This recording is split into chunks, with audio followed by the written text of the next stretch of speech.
You've heard of Baba Yaga, haven't you? The wild-haired witch who lives in a hut on chicken legs, who might help you or devour you depending on her mood. Perhaps you've encountered her in modern adaptations. Video games, movies, books that paint her as either a cackling villain or a mysterious mentor.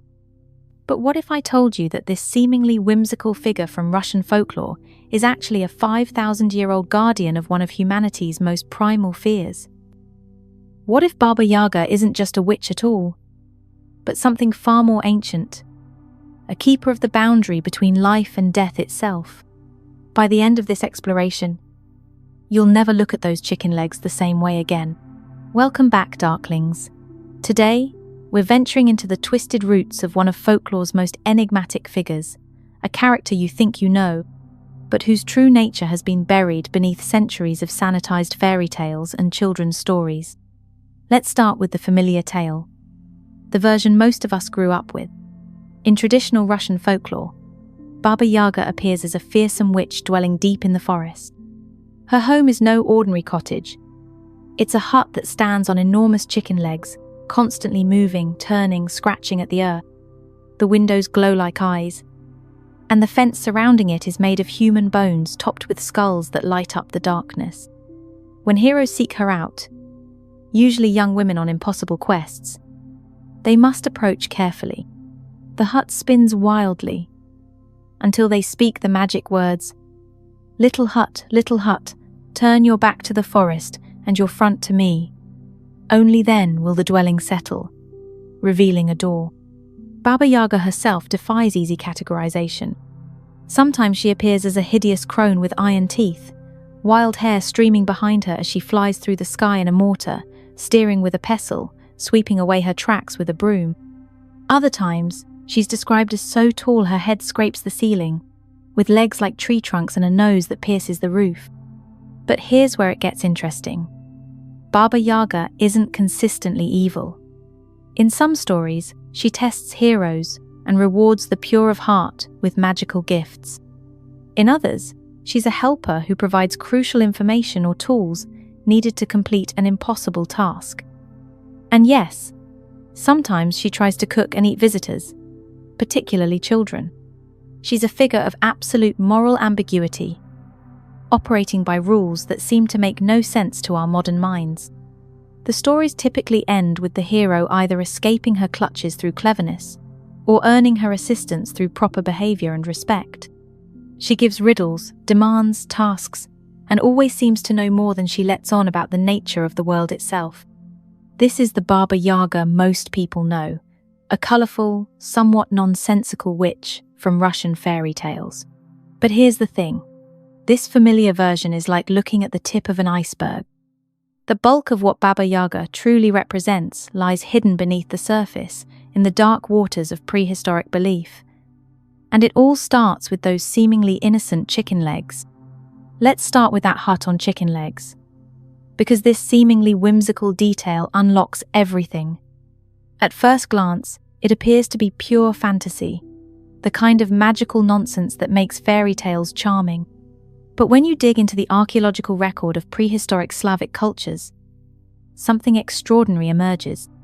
Ancient Slavic burial practices included the construction of small wooden houses, built on stilts or posts, to hold the remains of the dead. These structures, called spirit houses or bone houses, were elevated to protect the deceased from wild animals and to symbolically lift them toward the heavens. But here's where it gets even stranger. Some of these posts were carved to resemble bird legs, particularly those of large birds like cranes or, yes, enormous chickens. Why birds? In Slavic cosmology, birds were psychopomps, creatures that could travel between the world of the living and the realm of the dead. They could fly to the heavens, walk on earth, and some could even dive beneath the waters. Birds represented the ultimate boundary crossers. And what is Baba Yaga if not a creature who exists at the boundary between worlds? But there's more. Recent archaeological discoveries in Eastern Europe have uncovered evidence of ritual structures from the Bronze Age, roughly 30 to 50 years ago, that match this description almost exactly. Small wooden buildings elevated on carved posts, positioned at the edges of settlements, always facing away from the village. These weren't homes for the living, they were threshold guardians, protective structures that stood watch at the boundary between the civilized world and the dangerous unknown beyond. And this is where the true horror of Baba Yaga's hut reveals itself. When heroes approach and demand it turn around, they're not just asking for entry, they're requesting that the guardian of the dead acknowledge them, that the boundary between life and death be temporarily dissolved. The spinning, the turning, the scratching chicken legs, it's all the ancient memory of a structure that was never meant to welcome the living. Now let's examine Baba Yaga's preferred method of transportation, that mortar and pestle combination that allows her to fly through the air. Modern interpretations often treat this as quirky witch transportation, but the symbolism runs much deeper. In ancient cultures across Europe and Asia, the mortar and pestle weren't just cooking tools. They were sacred implements associated with transformation and death. Grain was crushed in mortars to release its life force. Bones were ground to powder for ritual purposes, and medicinal herbs were processed to extract their essential properties. The mortar and pestle represented the fundamental process of breaking down one form of existence to create another. But here's the thing that will make your skin crawl. In several Bronze Age cultures, including Proto-Slavic societies, the mortar and pestle were specifically associated with the preparation of the dead. Bodies were sometimes processed in large stone mortars as part of sky burial practices, breaking down the physical form so the spirit could be released. The pestle wasn't just a tool. It was an instrument of transformation from life to death. When Baba Yaga flies through the sky in her mortar, steering with her pestle, she's not just traveling, she's enacting the ancient ritual of death itself. She's literally riding the instrument of bodily dissolution through the heavens, and her broom sweeps away the tracks not to hide her passage, but to erase the boundary between the world she's left and the world she's entering. This imagery appears in other cultures too. The Greek goddess Hecate, who shared many attributes with Baba Yaga, was often depicted with similar implements. Celtic death goddesses carried tools that could both create and destroy. The pattern is too consistent to be coincidental. We're looking at the scattered fragments of a much older, much more terrifying archetype. Speaking of terrifying, let's talk about those iron teeth. Baba Yaga's iron teeth have always been one of her most disturbing features, but their significance goes far beyond simple frightfulness. In ancient metallurgy, iron held profound spiritual meaning. Unlike other metals that could be found naturally, iron had to be wrested from the earth through fire and force. It was the metal of transformation, of destruction and creation combined. But iron teeth specifically appear in the folklore of cultures that practiced ritual cannibalism, not the Hollywood version of savage behavior, but the sacred consumption of the dead as a religious practice. Archaeological evidence from Bronze Age sites across Eastern Europe reveals that some cultures believed consuming the flesh of the deceased, particularly revered ancestors or fallen enemies, transferred their power to the living. The iron teeth weren't just for tearing flesh, they were for processing the boundary between life and death, literally incorporating death into life. When Baba Yaga threatens to eat heroes, she's not expressing hunger. She's offering a form of terrifying immortality, a way to cross the boundary between mortality and whatever lies beyond. And this connects to a pattern found worldwide. The Tibetan sky burial practices involved ritual dismemberment. Celtic druids were recorded as practicing forms of sacred cannibalism. Even in ancient Greece, certain mystery cults included symbolic or literal consumption of human flesh as part of initiation rites. Baba Yaga's cannibalistic tendencies aren't random cruelty. They're the echo of prehistoric religious practices that saw death not as an ending, but as a transformation. Here's where Baba Yaga becomes truly fascinating, and where her ancient origins become undeniable. Unlike most fairy tale witches, she's not consistently evil. Sometimes she helps, sometimes she hinders, and sometimes she does both within the same story. This moral ambiguity isn't poor storytelling. It's the preserved memory of shamanic practices that are older than recorded history. Archaeological evidence suggests that between 3,000 and 5,000 years ago, Slavic cultures, like many others across Eurasia, were organized around shamanic belief systems. Shamans were intermediaries between the world of the living and the realm of spirits and ancestors. They could heal or harm, guide or mislead, depending on the spiritual needs of the situation and the worthiness of the seeker. Baba Yaga's behavior perfectly matches the recorded patterns of shamanic interaction.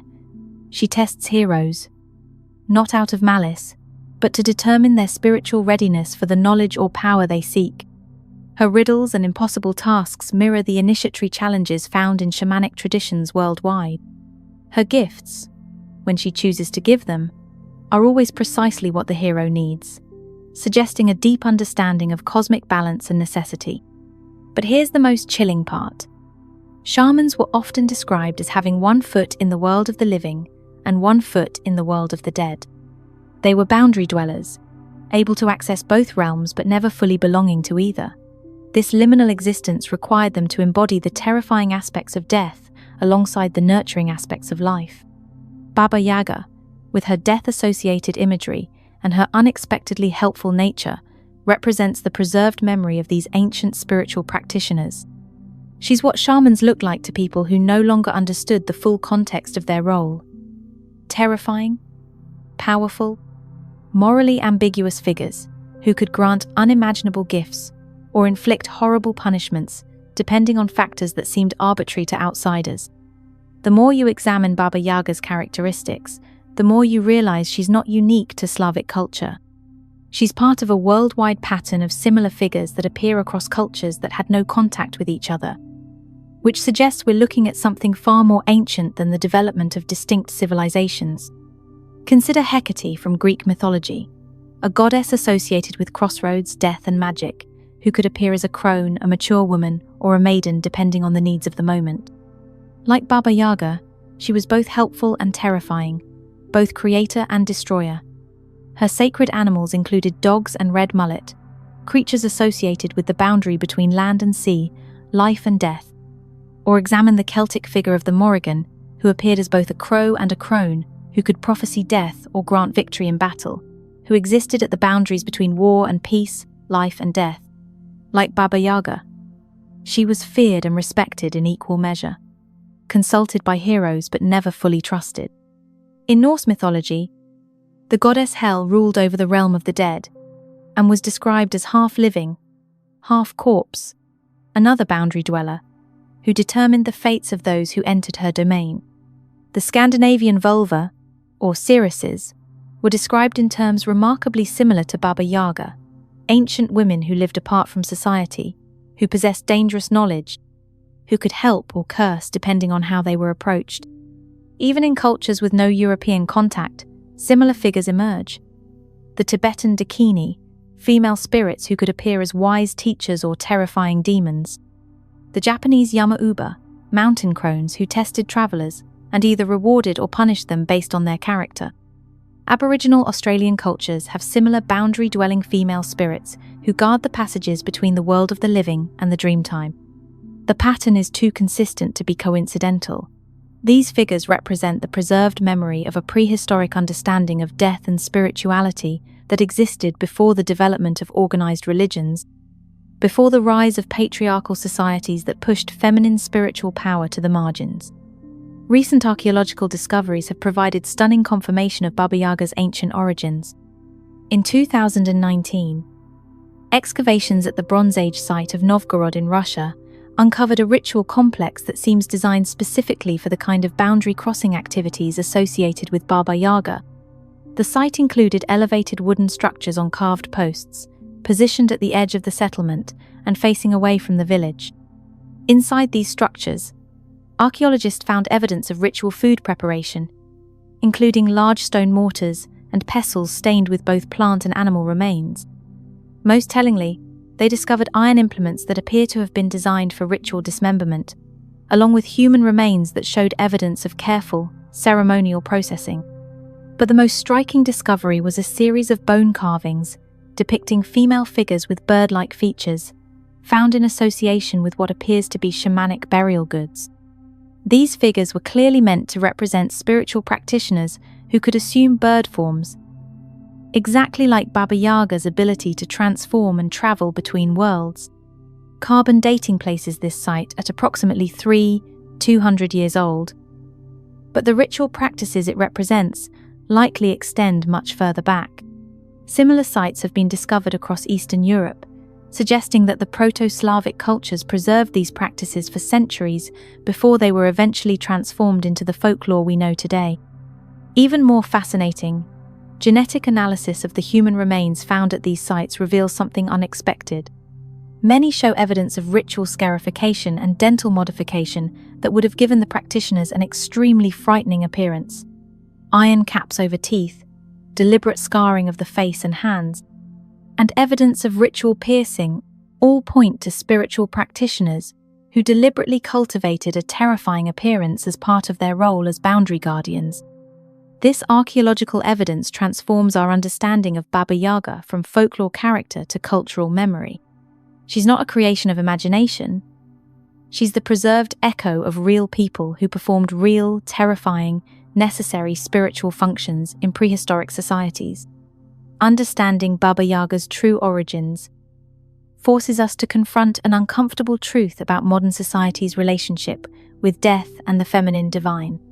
For thousands of years, cultures worldwide recognized that death was not the opposite of life, but an integral part of it, and that understanding this boundary required spiritual practitioners who could embody both the nurturing and terrifying aspects of existence.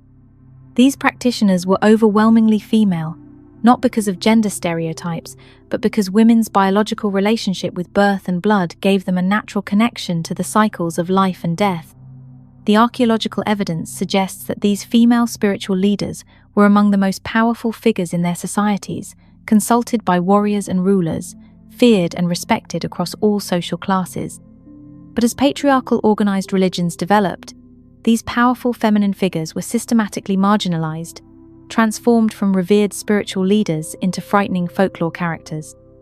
Baba Yaga represents one of the most complete preservations of this ancient feminine spiritual archetype, but she's been stripped of her context and turned into a children's story. The transformation reveals how successfully our ancestors' spiritual wisdom has been buried. Modern society treats death as a medical failure, something to be hidden away and avoided at all costs. We've lost the understanding that death is a transformation, not an ending, and that learning to navigate the boundary between life and death is essential for truly understanding existence. Baba Yaga, in her original context, wasn't a monster. She was a teacher.